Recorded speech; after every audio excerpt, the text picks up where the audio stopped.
Pokemon, the addictive series of RPGs that dominated my childhood.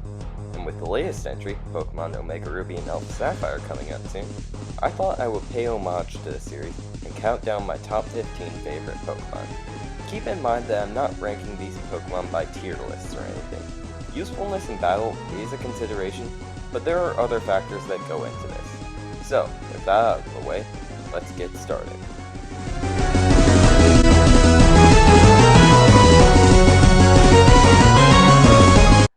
When Pokemon X and Y came out, people were disappointed by its limited variety of new Pokemon. However, what this resulted in was quality over quantity. One example of this was Go-Go.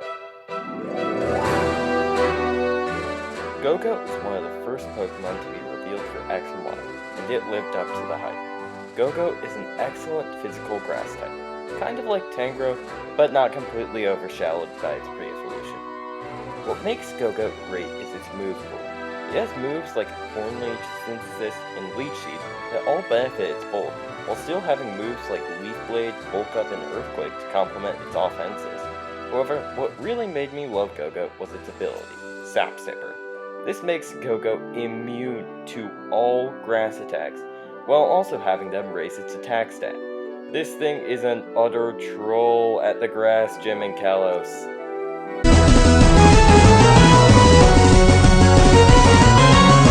Magneton was one of my favorite Pokemon growing up. It had a great typing, it had decent stats to go along with it, and above all, I just loved its design. I don't know why, I always had a strange affinity for this type of Pokemon. Then, once Diamond and Pearl came about, I got Magnezone.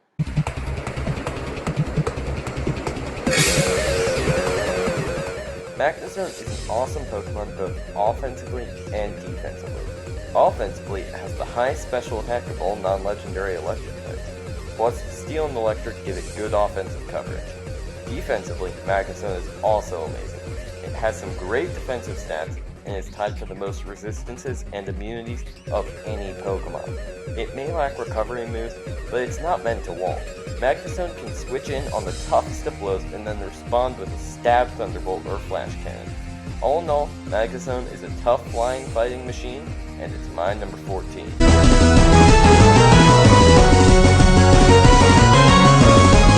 Pokemon X and Y introduced a lot of new changes to the Pokemon formula. One of the most notable is the Fairy type.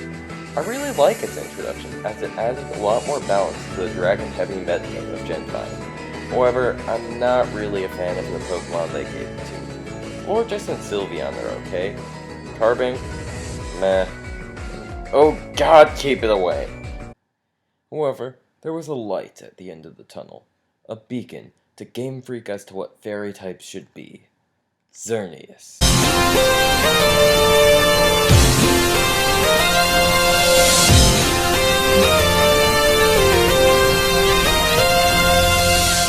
Xerneas is the first fairy type legendary, and it deserves that honor. Xerneas is quite possibly one of the most powerful legendaries ever. It has great HP and offensive stats, and a fantastic move pool for both physical and special attacks. However, what really knocks it out of the park is its signature move, Geomancy.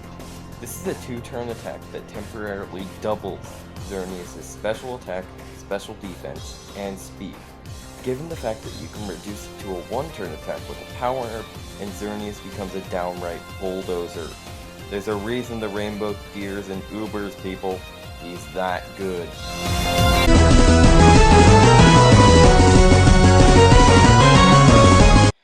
Meowstic is a Pokemon I loved from the second I saw it. Esper already was a favorite of mine, but its evolution blew me away, if only by design. Its design is cool enough with its scarf thingy around its neck, but what really won me over was its attitude. There was so much sass in that one stare that it made me love it without even trying. Plus, Meowstic has an interesting gimmick. to it. Its male and female forms not only look different, but also learn different moves upon level up and even have different hidden abilities. Female Meowstic gets competitive as its hidden ability, which can give it some great sweeping potential, while male Meowstic gets Prankster. Prankster gives all non-damaging moves priority, and combined with its excellent support move pool, makes it one of the best setup Pokemon in the entire game. I do wish Meowstic had higher stats to make better use of its move pool, but in the end of the day, this is a Pokemon that I love. And let's not forget Esper's Stare.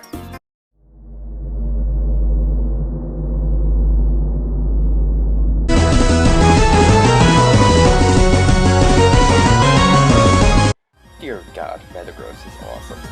The simple design of this thing screams awesome. I mean, Metagross is a supercomputer that goes around punching things in the face! If that doesn't sell you on this thing, then I don't know what will. Fortunately, Metagross has the stats to back up its awesome concept. Being a pseudo-legendary, Metagross' stats are fantastic. Its attack and defense are through the roof, and its other stats aren't bad either. Metagross even has a good move pool with things like Bullet Punch, Zen Headbutt, and Hammer Arm. Heck, it even has a signature move, Meteor Mash, where Metagross fires a punch with the force of a meteor. I'm sorry, but I think my mind just exploded from that. I mean, how can you make a Pokemon more awesome?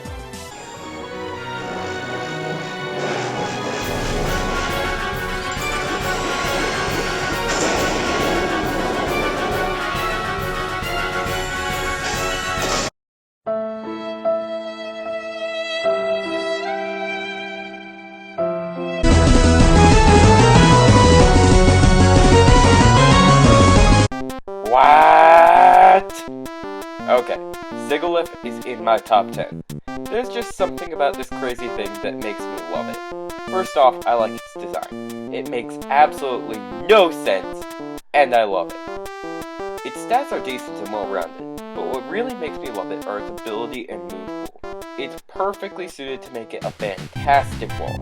Here's how you play Sigilyph. Start with EVs in HP, defense, and special defense, and have it hold a Flame Ward.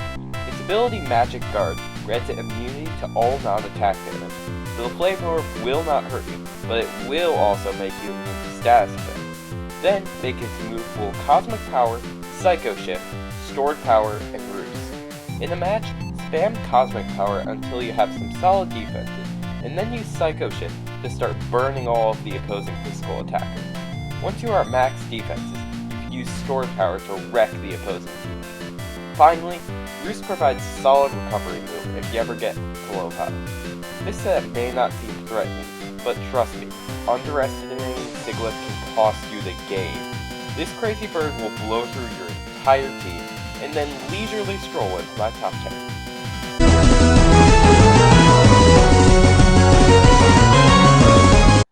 Whitney from Generation 2 is infamous for being a massive difficulty spike. Her Miltank was utterly indestructible with its constant usage of Milk Drink, and it had enough power to roll out and stomp to one-hit KO almost your entire party. However, I've never played Gold and Silver, so I never experienced this. Instead, I experienced a similar thing in your rival Snorlax from Pokemon Platinum. It would constantly spam rest and had enough coverage so that even with 2 fighting types and 2 ghost types in my party, it made me spam revives to win. However, instead of hating Snorlax, I have embraced it. And it is glorious!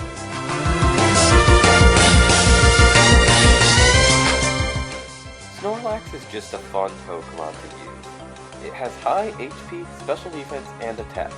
Given this, it has great potential to wall, while still being able to deal damage back.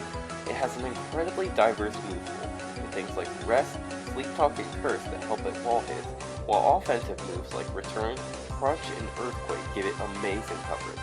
Plus, I just love Snorlax's concept as an obstacle. It makes the world feel more immersive and realistic. Also, there's this.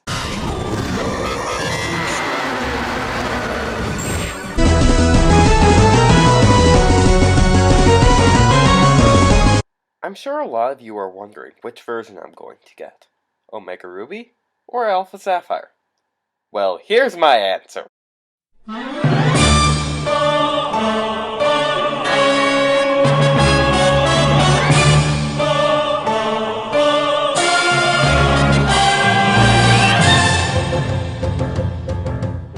Groudon is the destroyer of worlds.